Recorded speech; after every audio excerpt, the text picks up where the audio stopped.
Si vous êtes nouveau, abonnez-vous et cliquez sur la cloche de notification pour ne plus rien manquer. Cela fait, on commence. La France est nerveuse face à sa perte d'influence en Afrique, affirme Lavrov. La France n'est pas à l'aise devant l'émancipation des pays africains qui sortent peu à peu de sa sphère d'influence, a déclaré le chef de la diplomatie russe. Il travaille par ailleurs avec ses partenaires au prochain sommet Russie-Afrique. Alors que la France est chahutée du Mali à la Centrafrique en passant par le Burkina, Paris semble s'inquiéter de cette perte du magistère sur le continent, a déclaré Sergei Lavrov.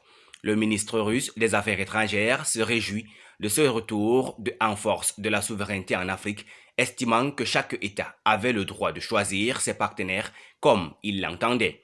La voix solidaire de l'Afrique dans les affaires mondiales sonne de plus en plus juste et nous nous félicitons du processus d'émancipation globale des pays du continent.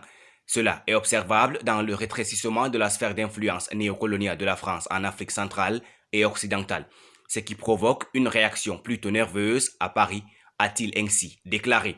Le ministre a ajouté que la Russie était solidaire avec les pays en développement qui souhaitent voir aboutir le processus de décolonisation dans le respect des normes internationales et des décisions de l'ONU.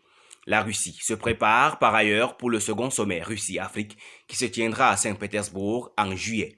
Les contacts diplomatiques se multiplient pour recevoir divers ministres des Affaires étrangères du continent, a assuré Sergei Lavrov. Nous travaillons avec les Africains pour remplir le deuxième sommet Russie-Afrique.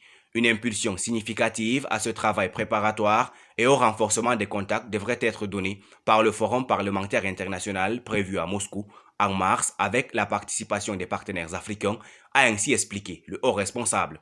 Fin décembre, le ministre avait déjà fait savoir que la Russie ne serait pas restrictive dans ses invitations et accueillerait tous les pays du continent souhaitant participer au sommet.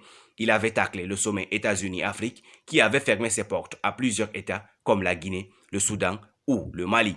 Des invitations ont déjà été lancées au Tchad, au Mali ou au Cameroun. L'Afrique du Sud, où Sergei Lavrov s'est rendu fin janvier, a déjà annoncé sa participation au sommet. Merci pour votre aimable attention. Si vous êtes nouveau, n'oubliez pas de cliquer sur la cloche de notification et de vous abonner à la chaîne. Merci, à très bientôt pour une nouvelle vidéo.